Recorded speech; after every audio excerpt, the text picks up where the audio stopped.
Made from the mud, there's dirt on my hands. Strong like a tree, there's roots where I stand. Oh, I've been running. Bonjour à tous les amis, Zach Mwikassa, fondateur de Mwikassas. Alors, comment ça va? Toujours un réel plaisir d'échanger avec vous. Vous savez, ça fait du bien de toujours avoir ce moment d'intimité, de partage et de discussion. D'abord, je tenais à dire que nous avons remarqué les commentaires de ceux qui ont dit que la vidéo précédente avait une qualité sonore pas tout à fait adéquate. Nous l'avons remarqué. Oui, nous sommes sincèrement désolés pour ça. Vous savez, l'équipe technique travaille très dur, essaye différents paramétrages pour essayer de voir comment vous apporter la meilleure qualité possible. Et j'espère que celle-là sera bonne. En tout cas, nous travaillons assidûment pour essayer de vous apporter le meilleur possible. Et j'espère que ça ne se répétera pas. Je suis sincèrement désolé pour ça. Je sais que vous faites partie de ma vie maintenant et je fais partie de la vie de beaucoup parmi nous, parmi vous. Beaucoup qui m'attendent régulièrement, chaque jour, chaque soir, jusqu'à 2h, 3h du matin. C'est un réel plaisir. Bienvenue à tout le monde, bienvenue à tous les anciens, tous qui nous suivent depuis longtemps, vous êtes très appréciés. Bienvenue à tous les nouveaux, votre première fois avec nous, enchanté. J'espère qu'à la fin de cette vidéo, vous n'en sortirez pas bredouille. Aujourd'hui, on va parler d'un sujet très intéressant. Vous savez, depuis un temps, j'ai spécifiquement parlé à mes frères. Ça a été important pour ce moment-là. Je pense qu'il est aussi nécessaire d'équilibrer, de parler aux sœurs aussi. Dans une société hétéroclite, il faudrait justement équilibrer les serments pour que chacun se retrouve. Vous savez, la femme joue un rôle très important dans la vie de l'homme. Dans l'humanité, la femme a sa place. La femme représente beaucoup de choses et beaucoup ne le réalisent pas. Vous savez, le monde sans la femme aurait été complètement différent. Le monde ne serait pas ce qu'il est sans la femme. Oui. Vous savez pourquoi? Parce que les hommes travaillent chaque jour pour la femme. Beaucoup ne le remarquent peut-être pas. Si la femme n'existait pas, les hommes ne chercheraient pas de l'argent pour avoir les meilleures choses du monde. Absolument pas. Pourquoi ils se casseraient la tête? Si les femmes n'existaient pas, les hommes ne chercheraient pas de grosses voitures. Si la femme n'était pas là, l'homme ne chercherait pas une grosse maison. Ça lui servirait à quoi? Écoutez, si la femme n'existait pas, beaucoup d'hommes vivraient de la cueillette ou de la chasse. Parce qu'il y a... C'est compliqué, n'est-ce pas? Je me souviens des années de l'école primaire et secondaire. Examinez vos années de l'école primaire et secondaire. Les écoles où il y a simplement les hommes, exclusivement les hommes. Regardez leur habillement, leur tenue, leur comportement, leur façon de se présenter publiquement. Maintenant, comparez aux écoles mixtes où il y a les hommes et les femmes. La tenue vestimentaire, c'est complètement différent. Moi, j'ai étudié dans une école, à l'école secondaire, où on mettait du bleu et du blanc. D'accord? Tout le monde mettait du bleu et du blanc, mais c'était différent. Il fallait voir. Il y avait bleu et blanc. Tout le monde est en bleu-blanc, mais il faut y voir des blancs qui sortaient des bleus. C'était différent. Donc la femme joue un rôle très important. Consciemment ou pas, les hommes veulent impressionner la femme. Consciemment ou pas, les hommes veulent paraître imposants, forts, puissants devant la femme. Consciemment ou pas, les femmes choisissent, peut-être sans le savoir, l'homme qui paraît être le plus puissant, d'une façon ou d'une autre. La femme est très importante dans la société. Et la femme doit comprendre que sa présence peut construire, bâtir un homme de nulle part, le prendre de la poussière de la terre et de l'élever, de le forger, de faire de cette personne un élément formidable. La femme en est capable. La femme peut aussi malheureusement au contraire prendre une personne des hauteurs des pyramides et le balancer par-dessus bord dans le néant. Regardez l'histoire de Adam. Pour ceux qui croient en l'histoire d'Adam et Ève, c'est la femme qui a été, en tout cas pour le chrétien. Regardez l'histoire de Samson, un homme aussi fort, puissant, vaillant. Après avoir terrassé toute une armée à main nue, agenouillé par une femme. Regardez Mike Tyson, un homme très fort, puissant, respecté, saillant, agenouillé par une femme. Le monsieur dont je ne dirai pas le nom, qui a été professeur de sociologie, député en France, boss et chef de la Banque mondiale ou Fonds monétaire international, la personne qui aurait pu devenir président à la place de Macron, agenouillé par une femme aux États-Unis, une domestique.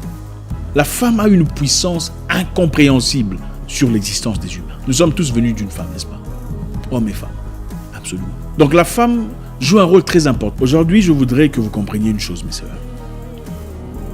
Vous n'êtes pas sur terre seulement pour avoir un mari, faire des enfants, avoir un foyer et mourir. Ce n'est pas la raison pour laquelle vous êtes là. Non. C'est bien d'avoir un mari. C'est bien d'avoir un foyer. C'est bien de vivre bien dans sa vie. Mais ce n'est pas la raison pour laquelle, en tout cas pas seulement la raison pour laquelle vous êtes là.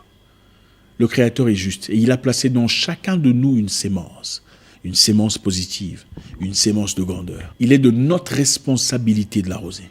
Chacun de nous, quelle qu'en soit sa direction, son genre, a une sémence placée en soi, une sémence placée en lui, dont il est la responsabilité de développer. Vous n'êtes pas là en spectateur.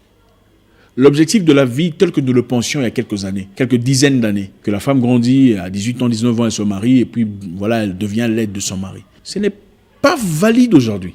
Vous êtes là pour une mission, pour accomplir un dessein, un objectif. Vous êtes là pour laisser des marques. Non, vous n'êtes pas là seulement pour être la femme d'eux. Vous n'êtes pas là seulement pour être l'accompagnatrice d'eux. Vous êtes là pour être vous. Il y a une mission sur terre pour vous qui vous a été assignée. Malheureusement, beaucoup de personnes aujourd'hui n'ont pas le temps de fouiller, d'examiner, de voir et d'exprimer ce qu'il y a au plus profond d'eux. Parce qu'ils laissent leur vie être surplombée par la vie de la personne qu'on associe dans sa vie. Regardez, si vous rencontrez une personne dans votre vie, un homme qui vous aime, mais qui étouffe ce que vous êtes, ce n'est peut-être pas la personne qu'il vous faut. Je vais vous donner un exemple. Vous êtes là pour une chose. Vous n'êtes pas là pour être spectateur. Il y a une femme aux États-Unis au nom de Gladys West. Gladys West est une femme née en 1930, noire américaine, en Virginie, issue d'une famille pauvre, difficile comme beaucoup d'entre nous d'ailleurs. Elle a bossé très dur. Ses parents étaient incapables de payer ses frais scolaires ou ses frais d'études.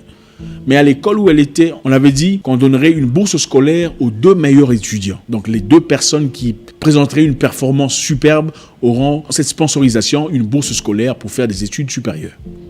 Elle a bossé très dur. Elle a passé des nuits blanches parce qu'elle savait qu'il y avait une raison pour laquelle elle était sur Terre. Elle était la première de sa promotion. Après avoir obtenu cette bourse d'études, Gladys West l'a utilisée comme il se devait. Elle a obtenu 2 masters en mathématiques et un autre master en management des entreprises ou je ne sais plus quoi. Elle a ensuite été recrutée directement à cause de son intelligence. À cause de son intelligence, elle a été recrutée par l'armée américaine pour travailler dans le Navy, dans la force maritime. C'est là qu'elle a travaillé. Elle a bossé dur. Une femme noire comme vous. Elle a examiné les données de l'armée. Et c'est grâce à elle qu'on a développé beaucoup de choses. Aujourd'hui, vous vous servez de votre téléphone, n'est-ce pas ? Si vous êtes à Dubaï, vous mettez le tag « Je suis à Dubaï ». Tout le monde peut voir que vous êtes à Dubaï. Vous allez à New York, vous vous taguez à New York, n'est-ce pas ?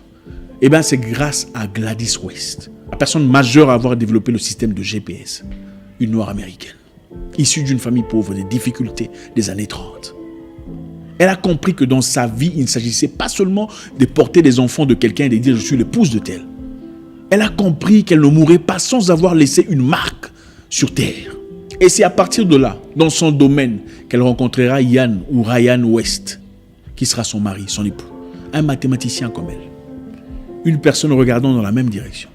La personne de votre vie n'est pas seulement celui qui vous aime, parce que beaucoup disent « Oh, Dieu m'a envoyé ». Attendez, la personne de votre vie est cette personne qui vous aide à fleurir cette semence qui vous a été donnée par le Créateur. Quand vous êtes mathématicienne, vous rencontrez une personne mathématicienne, une personne ayant la même direction, les mêmes projets, les mêmes objectifs de vie, le même souci du développement et additionne à votre compétence les capacités de fructifier, de produire ce qu'il y a au plus profond de vous. Qu'est-ce qu'il y a de mieux ? Non, la vie n'est pas seulement une question d'avoir un homme friqué qui t'achète des chaussures, des Louboutins, une Range Rover. C'est bien tout ça, mais c'est pour les gens petits d'esprit. Parce que les choses faciles obtenues peuvent être détruites facilement. Je pourrais comprendre, peut-être vous avez rencontré un politicien qui vous a fourni de l'argent, des capacités financières et tout ça. Qu'est-ce que vous en faites ? Écoutez, on ne vous juge pas, mais qu'est-ce que vous en faites ? Êtes-vous en train de produire, d'élever, d'agrandir ce que vous recevez de ces personnes ? Ou vous êtes toujours là, vous êtes là, assise, désormais immobile, on attend qu'une autre opportunité se présente en forme d'homme. Ce n'est pas pour ça que vous avez été créée, ma sœur. Pour tout l'amour que je pourrais avoir pour toi. Je pense qu'il est nécessaire de souligner ce point. Beaucoup de femmes ont impliqué ou impacté de manière emphatique le monde dans lequel nous vivons aujourd'hui. Ne soyez pas une improductive, celle-là que Bill Gates veut éliminer. Vous êtes là pour quelque chose. Et vous n'êtes pas obligé de fabriquer ou de créer quelque chose d'aussi saillant. Vous pouvez être là pour quelque chose. Je ne sais pas qu'est-ce qui vous a été conféré. Peut-être que vous apportez la paix aux orphelins ou aux veuves. Peut-être que vous êtes de ceux qui ont obtenu cette sémence de paix, de grandeur, de gentillesse, de sympathie. Qu'est-ce que vous représentez dans la vie ? Une autre femme aussi puissante, Shirley Ann Jackson, née d'une famille difficile, une noire américaine aussi, dans les années 46, je crois. Mathématicienne, a bossé très dur dans sa vie. obtenu 2 masters parce qu'elle savait les raisons pour lesquelles elle était là. Il ne suffisait pas de se marier, d'avoir un mari friqué, un footballeur ou un commerçant ou un politicien. Ce n'est pas ça l'objectif de vie. Absolument pas. Quand je vois une personne passer sur Internet pour montrer une chaînette qu'elle a obtenue de manière très obscure, ça me fait rire. Ce n'est pas ça réussir sa vie. Réussir sa vie, c'est accomplir ce qu'il y a au plus profond de soi. C'est une chose qui pourrait impacter les gens de manière positive. Ce n'est pas montrer une bague en or à 40 000 euros ou... non, ce n'est pas ça. Même les prostituées peuvent faire ça. Qu'est-ce qui nous sépare de ces personnes? Shirley Ann Jackson travaillait pour IBM, bossait très dur, passait des nuits blanches parce qu'elle savait ce qu'elle représentait. À la fin aujourd'hui, elle a participé au développement des antennes voltaïques, le panneau voltaïque, le panneau solaire. C'est grâce à Shirley Ann Jackson. La fibre optique, la fibre qui vous permet d'avoir Internet à grande vitesse, qui vivait aux États-Unis, en France et partout ailleurs. Shirley Ann Jackson. Votre téléphone, quand votre téléphone sonne et que vous voyez le numéro du pointeur là qui vous appelle, celui qui vous fournit de l'argent. Ah, pointeur numéro 1, pointeur numéro 2. L'identification visuelle des téléphones tactiles. Shirley Ann Jackson. C'est grâce à elle que vous pouvez voir Dodo, Jacques. Est seulement les raisons pour lesquelles vous êtes là. Vous êtes là pour travailler pour quelqu'un, avoir un $500, un 1300 € si vous vivez en France ou en Belgique. Et rentrer à la maison, prendre le train dans le froid, dans le noir. C'est ça la vie. Je ne suis pas en train de dire que tout le monde pourrait devenir un Shirley Ann Jackson. Mais peut-être que toi, tu es une Shirley Ann Jackson. Coincé dans un monde parallèle à ceux pour lesquels vous avez été fabriqué, créé, mis sur terre. Il faut se révolter. Qu'est-ce qui brûle dans votre cœur? Qu'est-ce qui a été étouffé par votre environnement, par les personnes qui vous entourent? Qu'est-ce qui a été étouffé par les situations dans lesquelles vous vivez? Qu'est-ce qui a été enterré? Que vouliez-vous être au départ? Qu'êtes-vous devenu aujourd'hui? Une pâle copie de vos propres rêves? Une réplique débridée de vos propres ambitions? Vos rêves ont-ils été plumés par la vie? Vos ambitions sont-elles à milieu de vos rêves?